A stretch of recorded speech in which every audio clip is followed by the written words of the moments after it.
Salam, Bapak Ibu yang dikasihi Tuhan. Sebagai kesimpulan apa yang sudah kita sampaikan di minggu kemarin tentang kenaikan Tuhan Yesus Kristus. Bapak Ibu, saudara-saudara yang dikasihi oleh Tuhan, ada 5 paling tidak kesimpulan yang dapat kita tarik sebagai suatu pelajaran yang sangat berharga bagi kita sebagai orang yang percaya kepada Yesus Kristus. Yang pertama, bahwa kenaikan Tuhan Yesus Kristus itu membawa suatu perubahan tentang kehidupan kita, tentang motivasi kita yang selama ini mungkin kita banyak berpikir tentang kehidupan di dunia ini saja. Dan nasnya yang lain berkata, orang yang menaruh harapannya hanya untuk hidupnya di dunia ini, orang itu yang paling malang. Lebih baik dia tidak terlahir dari rahim ibunya. Tetapi kita melihat dengan kenaikan itu, murid-muridnya mengalami suatu perubahan yang begitu luar biasa. Mereka tidak lagi berpikir hanya kepada dunia ini saja.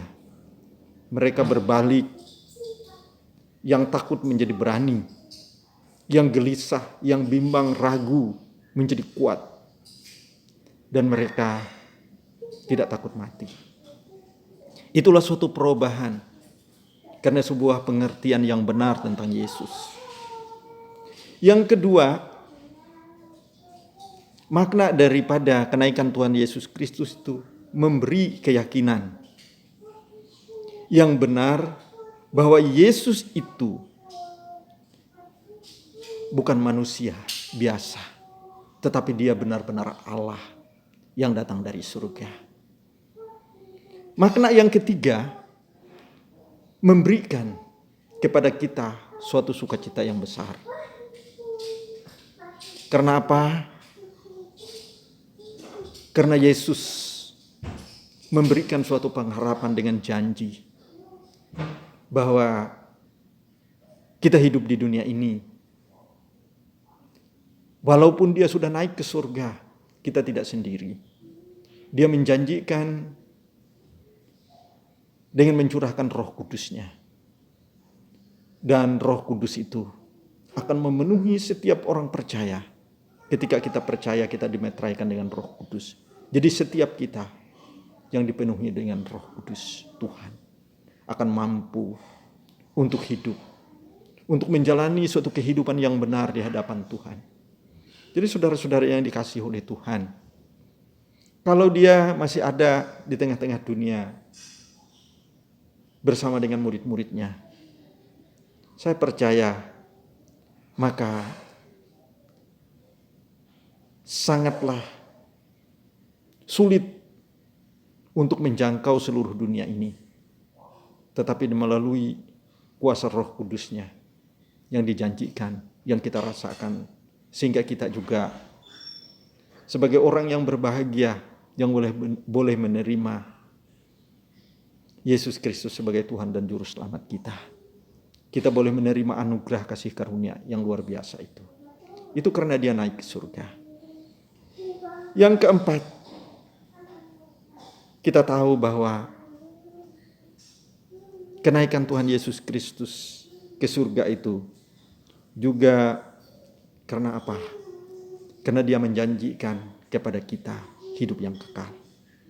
Karena dia katakan, aku naik ke surga, aku menyediakan tempat bagimu. Jadi saudara-saudaraku yang dikasihi oleh Tuhan, kita orang yang dikasihinya, maka kepada orang yang dikasihinya dia menyediakan tempat.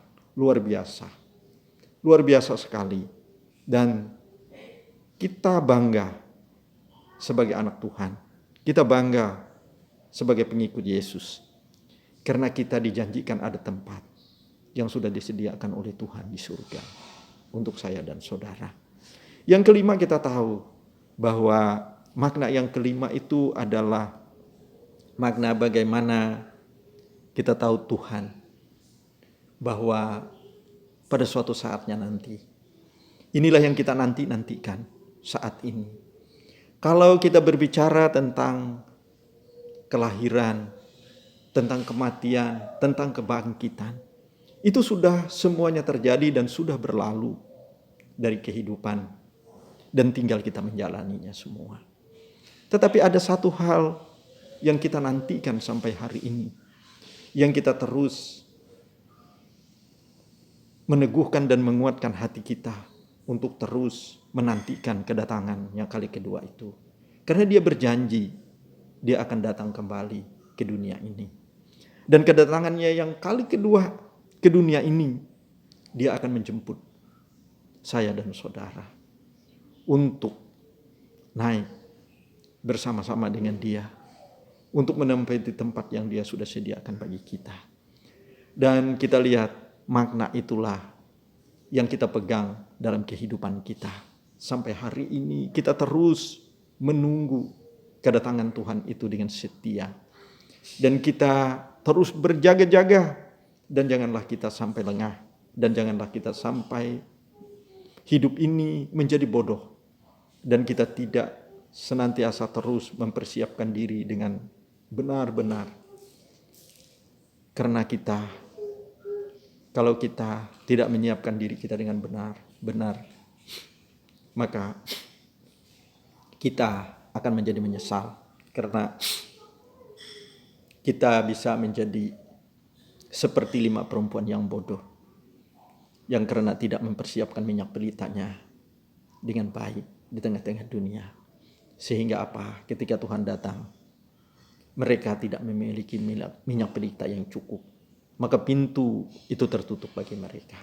Haleluya, biarlah kelima makna ini selalu ada dan menguatkan kita. Kenaikan Tuhan Yesus Kristus itu sangat memiliki makna yang sangat berarti, yang tidak kalah pentingnya dengan peristiwa-peristiwa yang terjadi tentang Yesus Kristus itu sendiri. Haleluya, haleluya. Terima kasih Tuhan. Kami bersyukur pada pagi hari ini karena kami boleh berkumpul, boleh berhimpun. Dan kami boleh, ya Tuhan, menerima kebenaran firman-Mu. Biarlah kebenaran firman-Mu selalu diteguhkan di dalam hati dan pikiran kami.